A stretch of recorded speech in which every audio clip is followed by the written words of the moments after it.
Good morning. My name is Angela Pickett. I am one of the CATS managers for Central Region. The other CATS manager is Sean Quinlan. We have the privilege to, I started in April and Sean started in August, but we've been hitting the ground running, very busy. Central Region, again, is composed of 11 states. We have North Dakota, South Dakota, Iowa, Nebraska, Kansas, Missouri, Michigan, Illinois, Indiana, and Wisconsin. I think I got them all.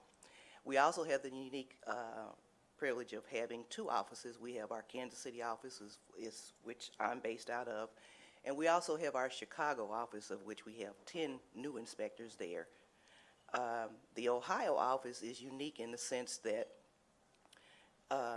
Eastern Region is responsible for anything occurring in Ohio, but yet also HAZMAT has their responsibilities for Ohio. So sometimes people will, and this occurred in 2015.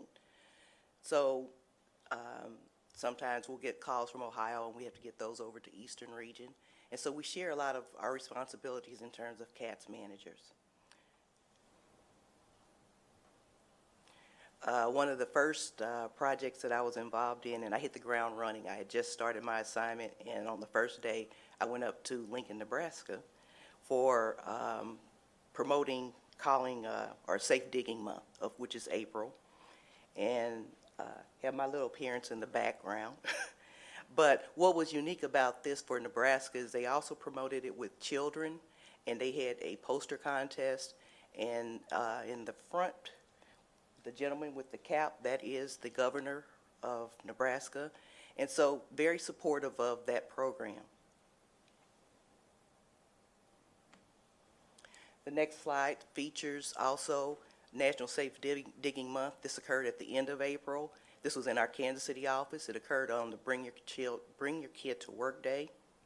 The far picture on the right was one of our inspectors decided to make a dummy inspector. Very creative. It was kind of last minute, but very good, creative. A lot of the kids came in saying, "What is that? Is that a real inspector?" It's like, no, it's a dummy.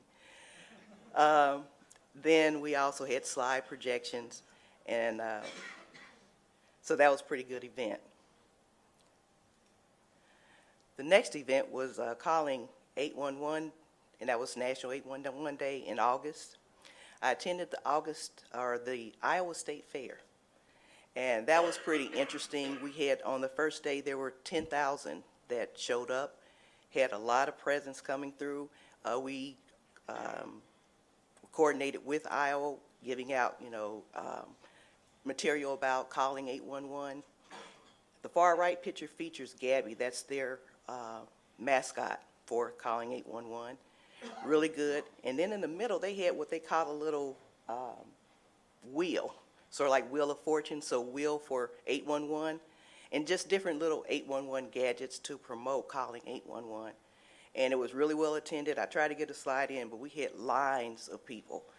And so we got to the point, it's like, okay, give the kids this one and give the adults this one in order to get the event moving. But it was really good outreach, and it was a lot of fun. One of those 100-degree days in August, but it was a lot of fun. Fortunately, this was also inside their conference center.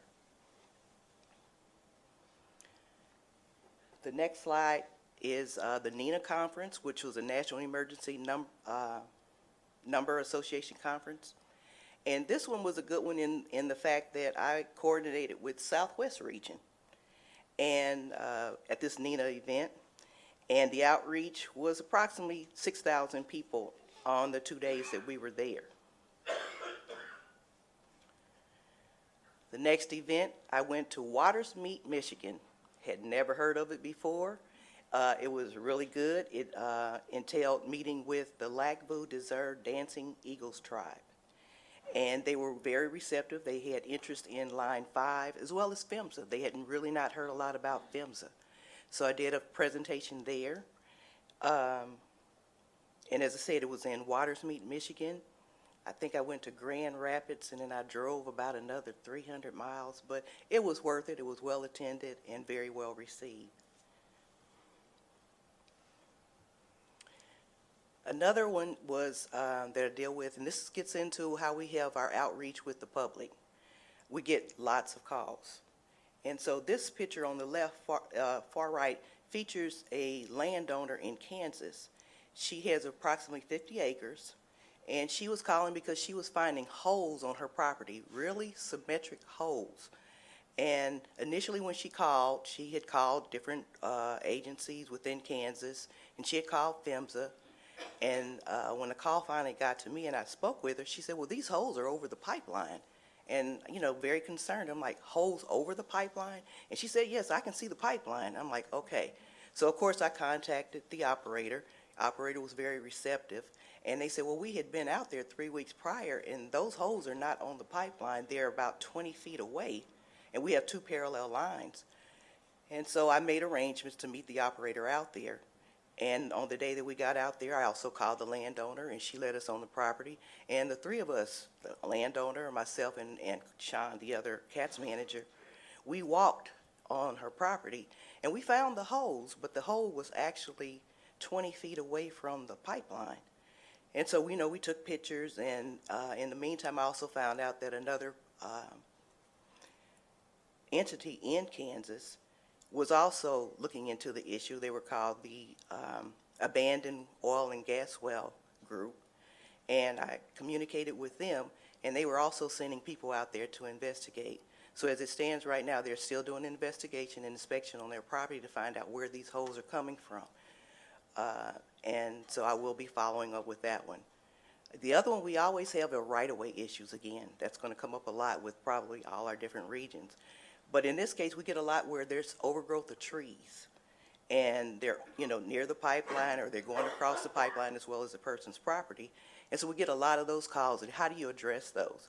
And so, of course, I'll always contact the operator through email as well as phone call, and we discuss it, and then they have someone go out, and they also do inspection. And generally what has happened is they have gone out and they have done clearing on those right-of-ways.